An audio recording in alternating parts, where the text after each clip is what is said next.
माँ?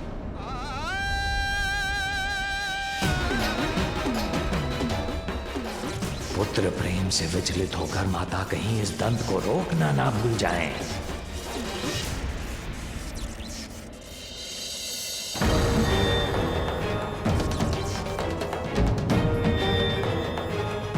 हम महादेव ही इस विकट परिस्थिति को सुलझाएंगे, किंतु यदि वो भी माता को समझाने में असफल हुए तो बहुत बड़ा अनर्थ हो जाएगा। उमा, तुम ये क्या कर रही हो? मुझे भली भांति ज्ञात है कि मैं क्या कर रही हूँ, किंतु आप यहाँ क्या कर रहे हैं? ये क्या हुआ है माँ को? वो इतना रूखा व्यवहार क्यों कर रही है? उमा, तुम्हें ज्ञात है कि तुम किसकी रक्षा कर रही हो? भक्त की भक्ति का सम्मान और उसके सुहाग की रक्षा कर रही हूँ मैं। किंतु ये दुष्ट तो तुम्हारा भक्त नहीं है उमा। सत्य है स्वामी, ये मेरा भक्त नहीं है, तो क्या इसीलिए मैं इसकी पत्नी, अपनी भक्त सुवेनी को दिया अपना वचन असत्य हो जाने दूं? विवाह के उपरांत यदि मेरे सुहाग पर कोई भी संकट छाए तो आप उनकी रक्षा करें। तथास्तु। तो क्या भक्त को वरदान देने से पूर्व मुझे ये भी ज्ञात करना होगा स्वामी कि उसके पति, पत्नी और संबंधी मेरे भक्त हैं कि नहीं? उमा, दीपक की ज्योति का धर्म है उजियारे का साथ देना, अंधियारे को मिटाना। इसी प्रकार हमारा धर्म है बुराई के अंधकार को इस जगत से दूर करना, अच्छाई का साथ देकर संसार में अच्छाई के प्रकाश को बढ़ावा देना। हमारा पुत्र भी वही कर रहा है और तुम उसके इस कार्य में बाधा डाल रही हो। भक्त की भक्ति सर्वोपरि है, बुराई और अच्छाई के भेद से परे है। यदि भक्त बुराई में लिप्त है तो उसे अपनी संतान के समान सुपथ पे लाना हमारा कर्तव्य है। क्यों स्वामी, क्या हमारे भक्त को सुधरने का एक अवसर भी प्राप्त नहीं होना चाहिए? अनेकों पाप करने के पश्चात भी अपने किए पर कोई गिलानी नहीं सधर्मी पापी को। इसे अभी नहीं रोका गया तो ये अपने उपद्रव से संपूर्ण जगत को संकट में डाल देगा। इसलिए इसको अवसर देना अधर्म है उमा। संसार की रक्षा के हमारे कर्तव्य के विरुद्ध है। हृदय पर आघात लेकर अपने कर्तव्य पर सदैव अडिग रही हूँ मैं। इसीलिए कर्तव्य बोध करवाकर और अकारण अधर्म का दोष लगाकर आप मेरा अपमान मत कीजिए स्वामी। सर्वथा अनुचित है ये। पार्वती तो कुछ समझने के लिए तैयार ही नहीं है। इस दुष्ट पापी की रक्षा कर रही हूँ मैं, क्योंकि भक्त तो भगवान से बड़ा होता है। उचित है ना स्वामी? पुनः पूछती हूँ मैं, उत्तर दीजिए मुझे। भगवान बड़ा होता है या भक्त?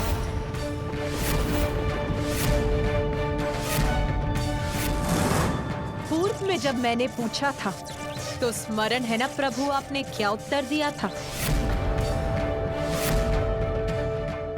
स्वामी, मैं ये ज्ञात करना चाहती हूँ कि भगवान के लिए कौन बड़ा है, उनका परिवार या उनका भक्त? उमा, भक्त का स्थान सदैव भगवान से ऊंचा होता है।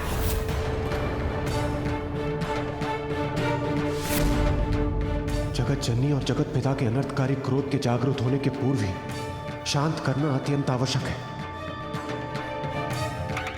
जब तक माता पार्वती मेरी रक्षा कर रही हैं, महादेव भी मेरा कुछ नहीं बिगाड़ सकते। आज मैं अपने पुत्र के साथ सत्य और धर्म का साथ देने के लिए खड़ा हूं और आप हमारा, अपने परिवार का विरोध कर रही हैं। क्या ये बात आपको विचलित नहीं करती?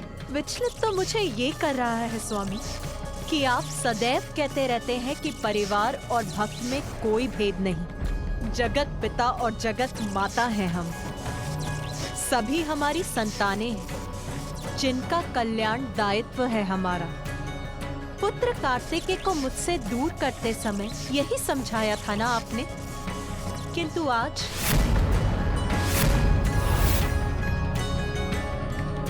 क्या आज अपने परिवार के नाम पर अपने भक्त के प्रति दायित्व को भूल जाऊं मैं?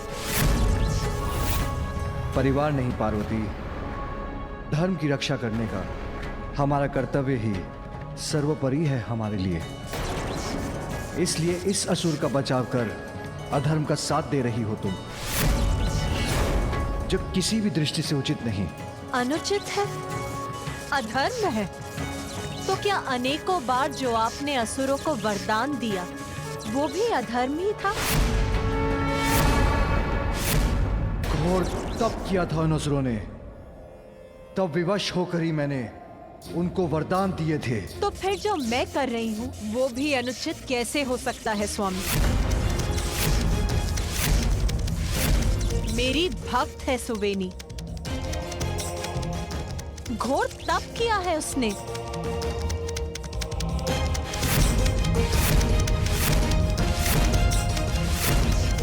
इसीलिए मैं भी विवश हूँ। ओह, तो इसलिए माँ इस असुर की रक्षा कर रही है। उमा, भिन्न परिस्थितियों की तुलना कर तुम बहुत बड़ी भूल कर रही हो। मेरा कहा मान लो, लौटा लो अपना कंगन। यह आपका निवेदन है या आदेश है प्रभु? और ये भी बताने की कृपा करें कि इस समय आप मुझसे मेरे पति के रूप में बात कर रहे हैं या जगत पिता महादेव के रूप में? ये माता अपने क्रोध में क्या कह गई? अब महादेव क्या करेंगे? महेश्वरी, अपना कंगन लौटा लीजिए। मैं अपने पति के ही आदेश का पालन करूंगी। आप सभी अन्य के लिए देवाधिदेव होंगे, किंतु उस रूप में आपका मेरे ऊपर कोई भी अधिकार नहीं।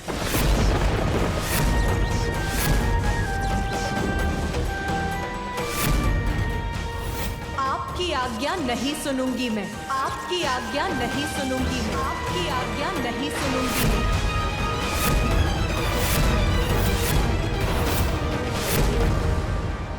माँ, माँ, माँ,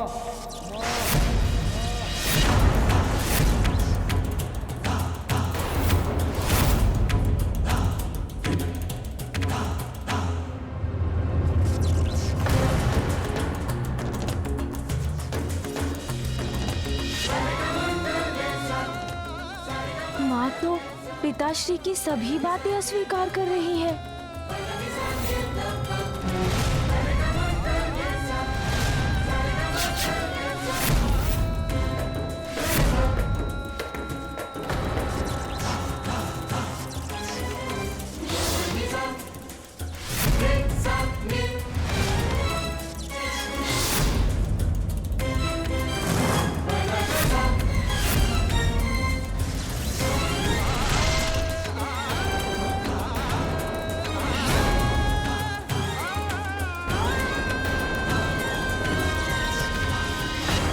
मैंने अम्बे रूप में अपनी भक्त सुवेनी को वरदान दिया था। अपने अम्बे रूप में ही मैं अपने वचन की रक्षा भी करूंगी।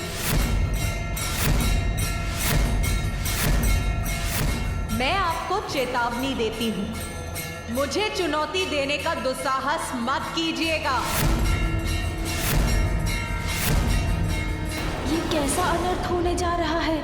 उत्तम, अति उत्तम। इनके आपस का मनमुटाव मेरी सुरक्षा सुनिश्चित करेगा।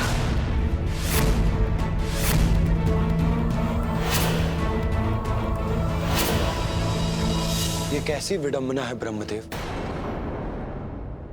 एक और महादेव और बालक गजानन, तो दूसरी ओर देवी पार्वती अपने दुर्गा रूप में। स्थिति अनियंत्रित हो रही। जगत पिता और जगत जननी का मतभेद है ये, और इन दोनों के टकराव के मध्य में है गजानन। स्थिति अनियंत्रित हो नहीं रही है श्री हरि, अनियंत्रित हो चुकी है। हमें शीघ्र वहां जाकर स्थिति को संभालने का प्रयत्न करना चाहिए। यदि इन दोनों का टकराव और बढ़ा तो विध्वंस होगा, उससे हम सभी नष्ट हो जाएंगे।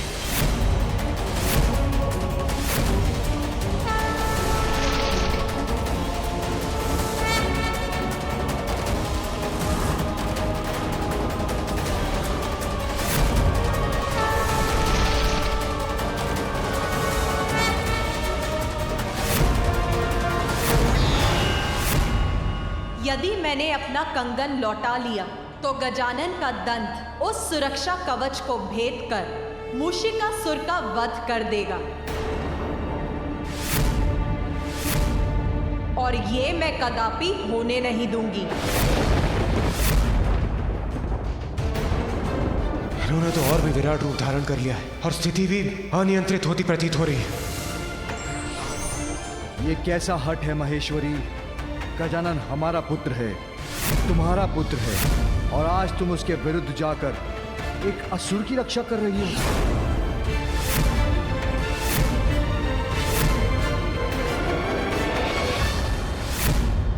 क्या धर्म, दायित्व, कर्तव्य बस आपके ही अधिकार क्षेत्र में है?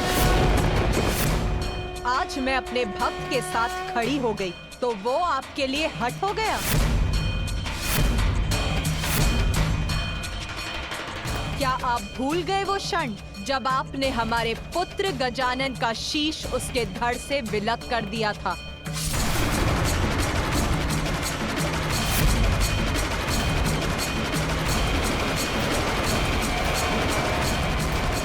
तब मैं भी कह सकती थी कि आप इतना हठ क्यों करते हैं महादेव।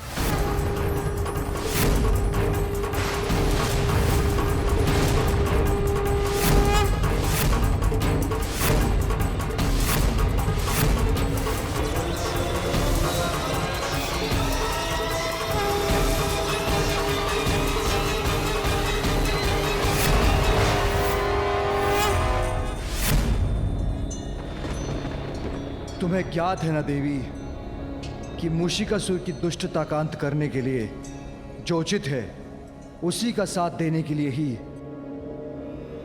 गजानन क्रियाशील है।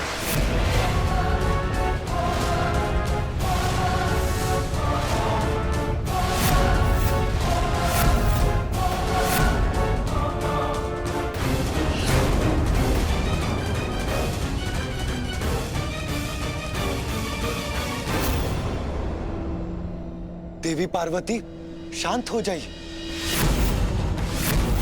कृपया अपने क्रोध को शांत कीजिए।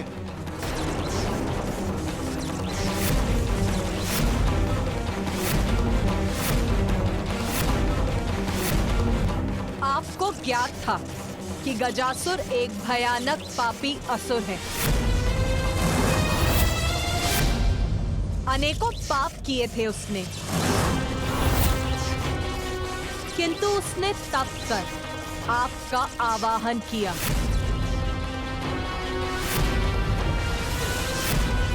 आपको अपने उदर में समाने के लिए कहा। कहो, क्या वरदान चाहिए? आप चाहिए भोलेनाथ मेरे उदर में सदा के लिए। तो आपने उसको क्या उत्तर दिया स्वामी?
शांत करो अपने आवेश को। तुम्हारा पुत्र भी यहाँ है।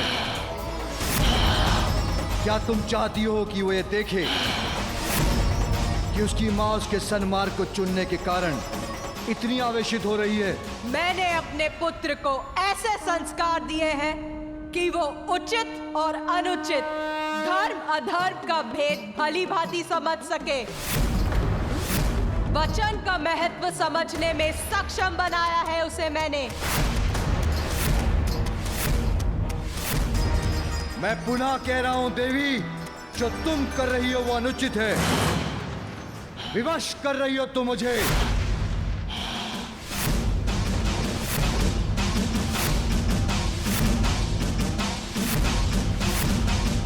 तुम्हारे विरुद्ध अपने पुत्र की सहायता करने के लिए जो आपको उचित लगे वो आप कीजिए महादेव।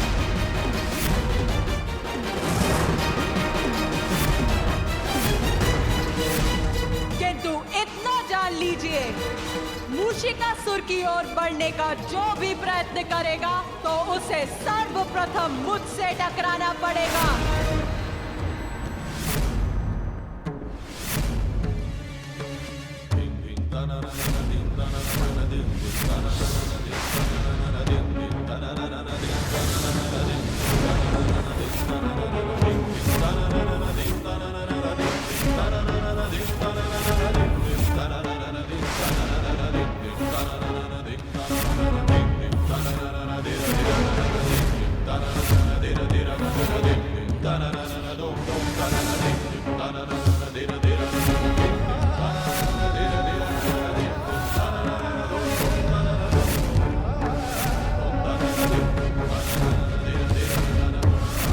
माता ने कालिका और महादेव ने वीरभद्र का रूप धारण कर लिया।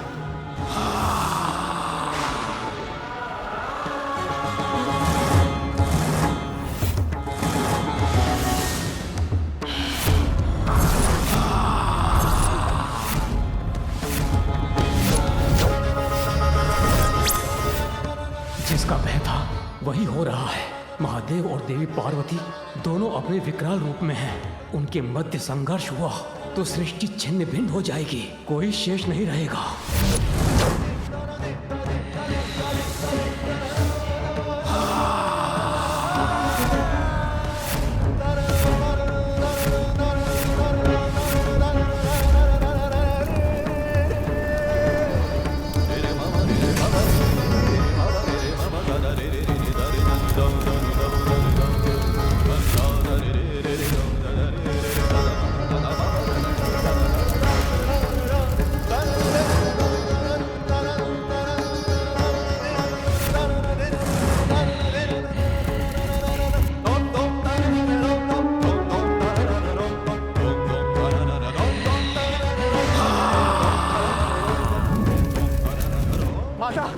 शांत हो जाइए माता। प्रभु शांत हो जाइए प्रभु।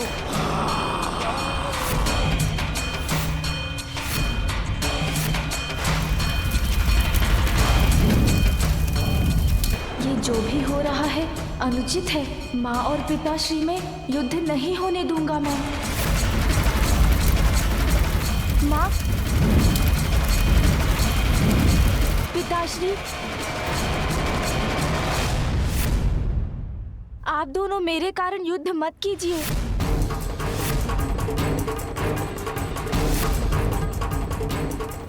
मत भूलिए, परिवार की कलह सदैव विनाशकारी होती है। आपको स्मरण है न पिताश्री, मैंने आपके साथ युद्ध किया था तो उसका क्या परिणाम हुआ था?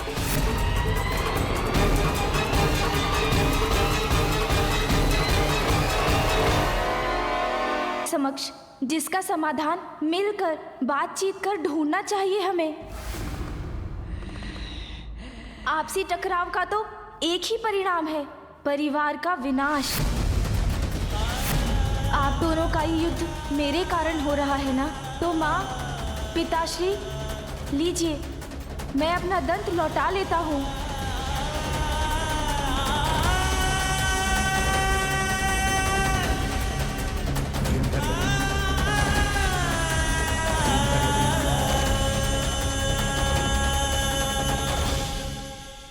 माँ, अब आप भी अपना कंगन लौटा लीजिए।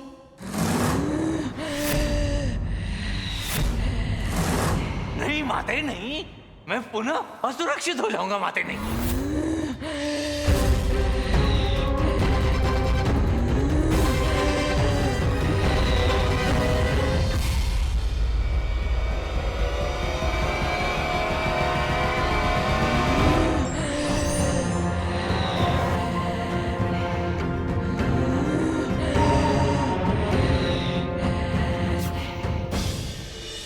पुनः सुरक्षित हो गया मैं।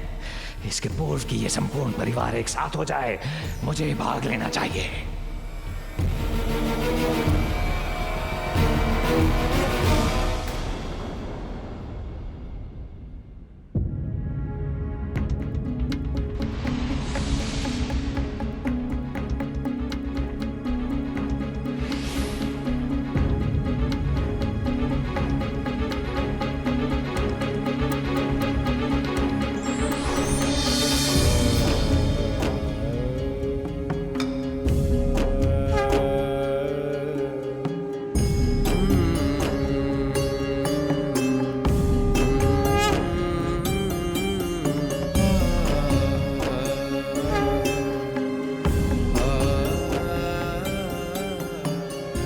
व्यर्थ युद्ध करने जा रहे थे आप दोनों, क्योंकि जिस मूषिकासुर के कारण ये सब हो रहा है उसकी वास्तविकता भूल रहे हैं आप। मूषिकासुर पूर्व में क्रोंच नामक गंधर्व था। विलंब होने के कारण क्रोंच तीव्र गति से अपने निवास की ओर जा रहा था। बहुत विलंब हो गया मुझे। इंद्रदेव की सभा से शीघ्र निकलना था मुझे।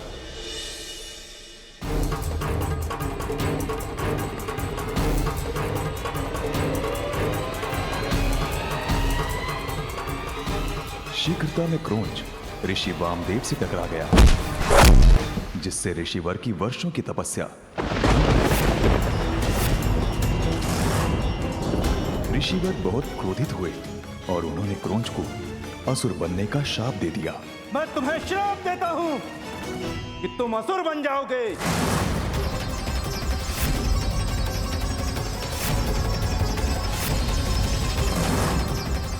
ऋषिवर नहीं, डाल से पैर टकरा गया और मैं आप पर गिर पड़ा। आपकी तपस्या भंग करने की मेरी कोई मंशा नहीं थी ऋषिवर। क्षमा ऋषिवर, क्षमा। ऋषिवर क्षमा। शांत होने पर ऋषिवर ने शाप को कम करते हुए कहा कि क्रोंच को उसके असुर रूप में भी एक अवसर मिलेगा। वो माता पार्वती का भक्त होगा और यदि उसने अपनी भक्ति से माता पार्वती को प्रसन्न कर लिया तो वो ऋषिवर के शाप से मुक्त हो जाएगा।